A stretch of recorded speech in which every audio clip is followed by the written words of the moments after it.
Martin Scorsese's Taxi Driver tells an incredibly interesting story set in 1976 New York, focusing on the Vietnam veteran Travis Bickle, as he tries to deal with his insomniac lifestyle through working as a taxi driver.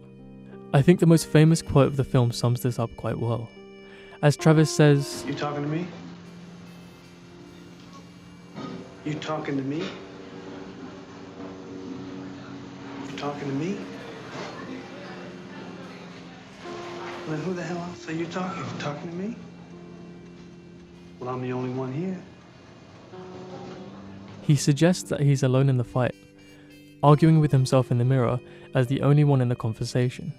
Without his own inner turmoils, he hasn't got any kind of direct enemy. He feels that the world around him is scummy and needs to be cleaned up.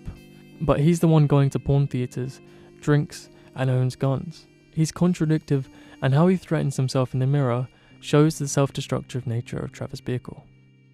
We look at the filth of New York through the eyes of Travis Bickle, as the introduction of the film features a close-up of his eyes and cuts to the windshield of his taxi. This taxi is a key object in the film. It isolates him from the scum of the streets, disconnecting him from any person and stops him from connecting to anyone.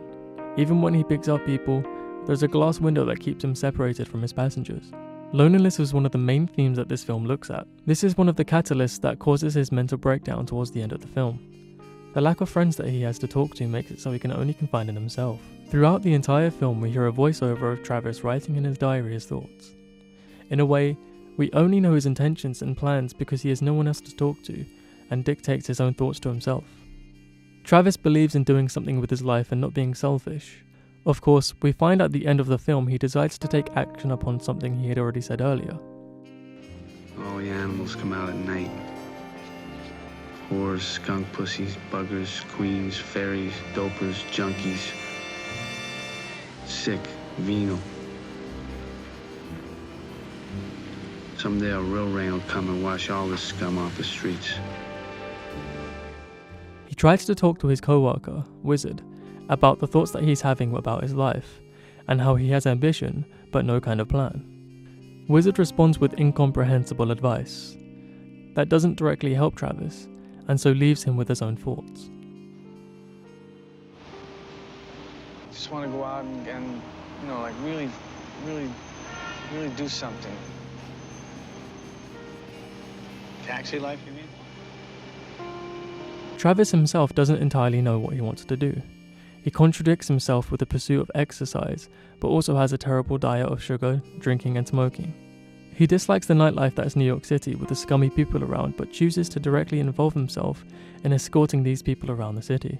The film focuses a lot on Travis's point of view and his lack of social skills. The camera work shows this quite well. Often throughout the film, the camera will move towards something not relevant, showing the lack of attention that Travis has with what's going on around him. I never use mine. I'm conservative, you know? But it's a good thing to have just as a threat.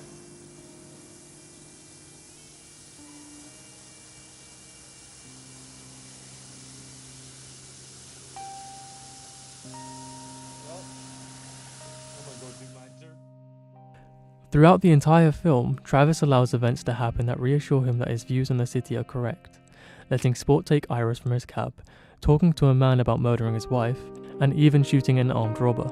This, combined with his social ineptitude, fuels his shootout at the end.